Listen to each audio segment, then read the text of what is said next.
Bismillahirrahmanirrahim. Assalamualaikum warahmatullahi wabarakatuh. Waalaikumsalam warahmatullahi wabarakatuh. Bagi teman-teman, semoga sehat selalu pada pagi hari ini. Pada hari Senin ini, kami akan mempresentasikan tugas kelompok yang kedua, sistem teknologi informasi yang berjudul Web Service dan Application Programming Interface atau API dengan dosen pengampu Putri Kurnia Handayani. Maka dari itu, saya selaku sebagai moderator akan memperkenalkan anggota kelompok 6. Nama saya sebagai moderator, nama saya Muhammad Taufik Hidayat, NIM 2021-53140. Nama saya Adam Abdul Hakim, NIM 2021-53130. Nama saya Ali Murtanda Al-Munawir, NIM 2021-53151. Perkenalkan, nama saya Fatul Al-Hanim Khaironi, NIM 2021-53171. Perkenalkan, nama saya Zaki Maulana Iska, NIM 2021-53143.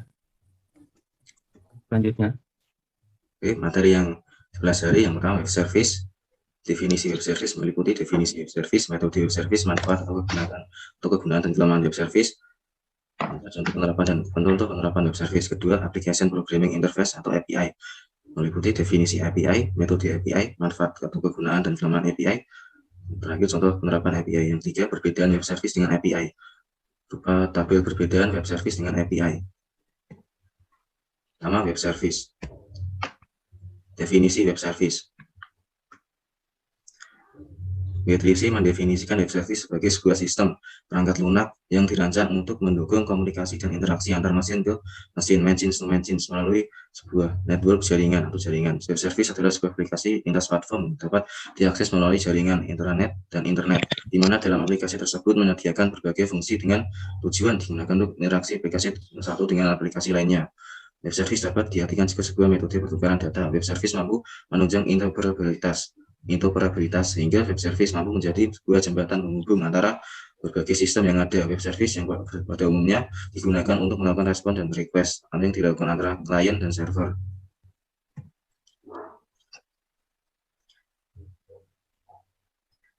Web service memiliki tiga entitas dalam arsitekturnya, yakni service requester, peminta layanan atau peminta layanan, service provider, dua service provider atau broker penyedia layanan, dan ketiga, service registry atau daftar layanan. Operasi-operasi dalam web service yakni publish atau unpublish, find, dan bin.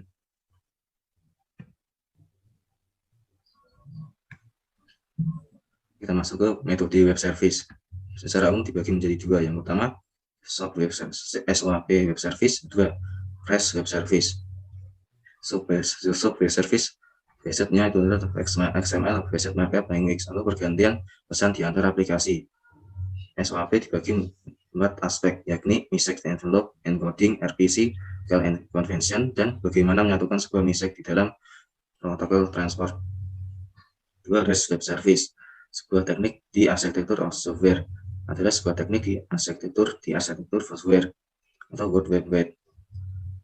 Tidak memerlukan parsing XML dan tidak memerlukan sebuah header pesan ke dan dari penyedia layanan.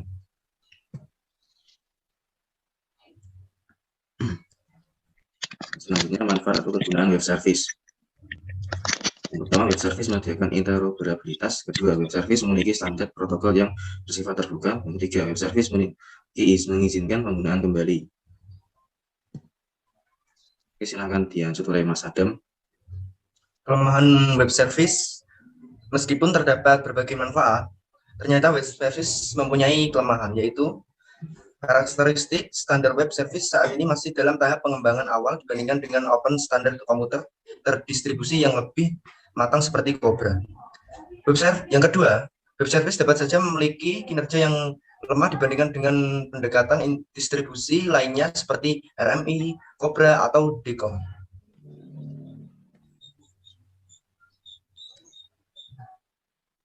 Lanjut, Mas Adam. Contoh penerapan web service. Yang pertama, sistem login Kaskus atau detik.com. Implementasi web service sistem login Kaskus atau detik.com. Dengan kata lain, Anda dapat bergabung dalam komunitas forum Kaskus atau istilah kerennya Kaskuser hanya dengan memiliki akun Facebook, Yahoo, atau Twitter, tanpa harus registrasi di dalam kasusnya sendiri. Di bagian komentar detik.com, setiap kali kita akan mengisi komentar di detik.com, kita bisa menggunakan akun Facebook kita. Yang menjadi pernyataan sekarang adalah, kok bisa ya kita masuk ke dalam sistem Kaskus maupun detik.com menggunakan akun lain seperti Facebook, Yahoo, maupun Twitter? Karena Facebook, Yahoo, dan Twitter menyediakan servis yang memungkinkan sistem lain menggunakan akun mereka untuk login. Dan kebetulan Kaskus dan detik.com ini memanfaatkan servis tersebut. Dalam Kaskus ini, FB, Yahoo, dan Twitter dikatakan bertindak sebagai servers, sedangkan Kaskus dan detik.com bertindak sebagai klien. Yang B melakukan pemesanan barang di blibli.com. Contoh perusahaan yang menggunakan web service adalah blibli.com. Salah satu fitur web service yang ada di blibli.com adalah akumulasi biaya pengiriman ketika user melakukan pemesanan barang dan telah memasukkan ke dalam keranjang. Disinilah web service akan bekerja melakukan request berupa data biaya ongkos kirim. Kemudian dari server penyediaan web service akan memberikan respons berupa akumulasi biaya ongkos kirimnya. Yang C, menginstal aplikasi semacam detik.com, kompas.com, atau vivanews.com. Buat yang memang sudah memiliki perangkat ponsel Android, mungkin sudah pernah menginstal aplikasi semacam detik.com, kompas.com, atau vivanews.com. Di mata orang-orang bisa melihat berita dari situs detik.com di ponsel Android milik orang tersebut. Mereka pasti telah menggunakan layanan web service untuk pertukaran data pada dua versi aplikasi yang mereka buat. Lanjut.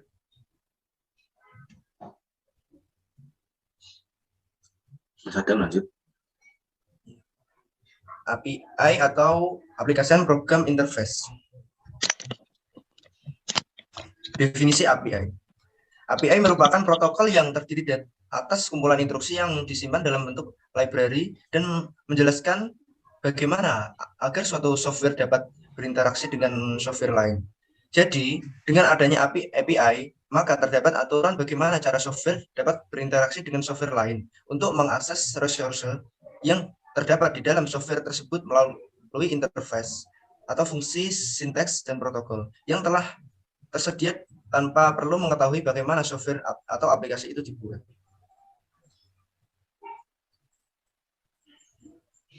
Selanjutnya, Mas Adam. Analogi API. Kita bisa menanalogi penjelasan agar paham, misalkan Abang Rizal ingin membangun sebuah rumah. Sebagai pemilik rumah, Abang itu tidak tahu bagaimana prosedur pengerjaan konstruksi rumah Abang. Yang penting Abang mempunyai uang dan Abang mau rumah Abang sesuai dengan tampilan rumah idaman yang telah dipilih Abang. Nah, Abang pun menyewa seorang kontraktor yang akan menangani seluruh prosedur pengerjaan konstruksi rumah itu. Abang tinggal memberikan tugas yang dilakukan kontraktor tanpa harus mengetahui bagaimana cara kontraktor menyelesaikan pekerjaan tersebut. Dari analogi tersebut, rumah merupakan software yang akan dibuat dan kontraktor merupakan API yang mengerjakan bagian tertentu dari software tersebut tanpa harus diketahui atau disuruh oleh pemilik tentang bagaimana prosedur dalam melakukan pekerjaan tersebut. Artinya, kontraktor API menjadi perantara media komunikasi pemilik rumah dalam bertukar informasi dalam pengerjaan konstruksi rumah hingga selesai.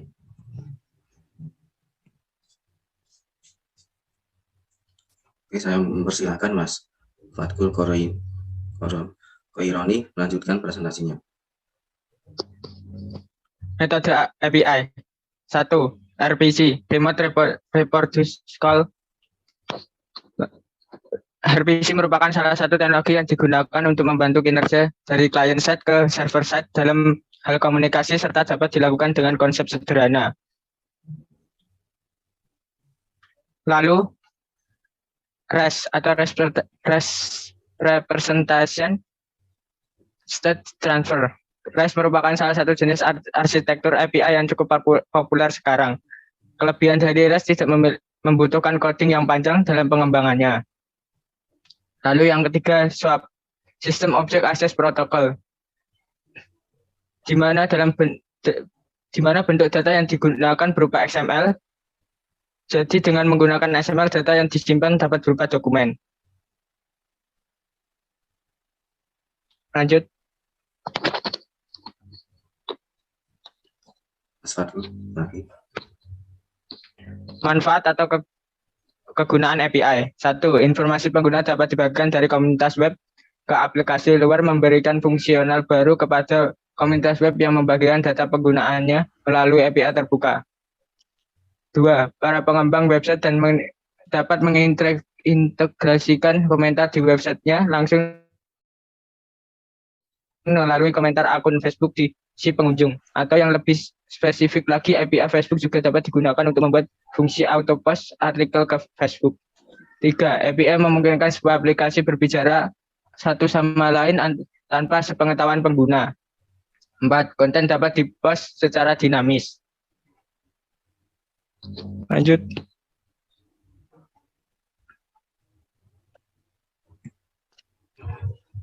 Oke, Mas Ali.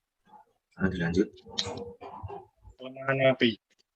Pertama, API membutuhkan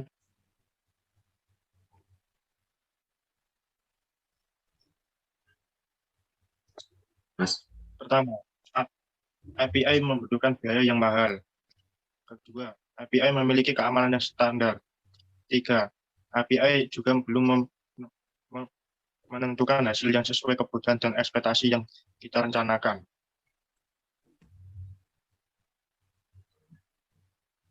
Oke, Mas Ali, lanjut.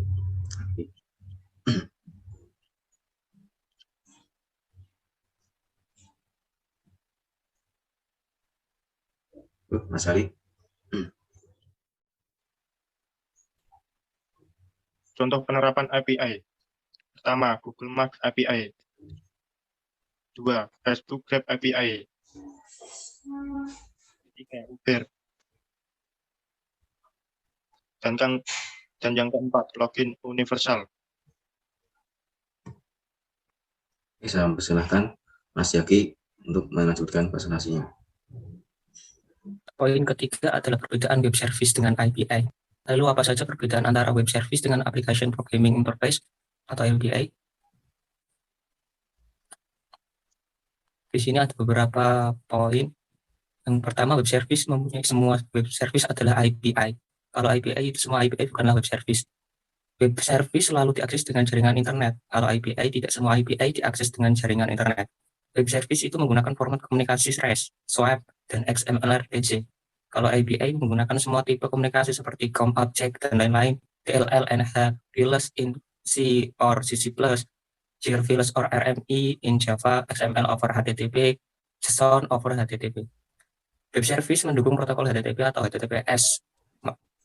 Kalau API mendukung protokol HTTP, HTTPS, URL, request auto response, headers, chasing, versioning, context formats.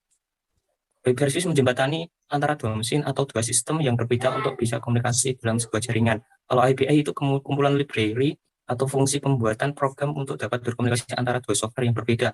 Web service merupakan salah satu bagian kategori atau hasil dari API. Kalau API itu dapat digunakan secara umum baik pemrograman atau sistem operasi. Terima kasih. Presentasi telah berakhir. Presentasi pada hari ini setelah berakhir, saya akan menutup presentasi pada Senin pagi hari ini. Jika ada kesalahan kata dari kami, mohon dimaafkan. Sekian dan terima kasih. Wassalamualaikum warahmatullahi wabarakatuh. Waalaikumsalam.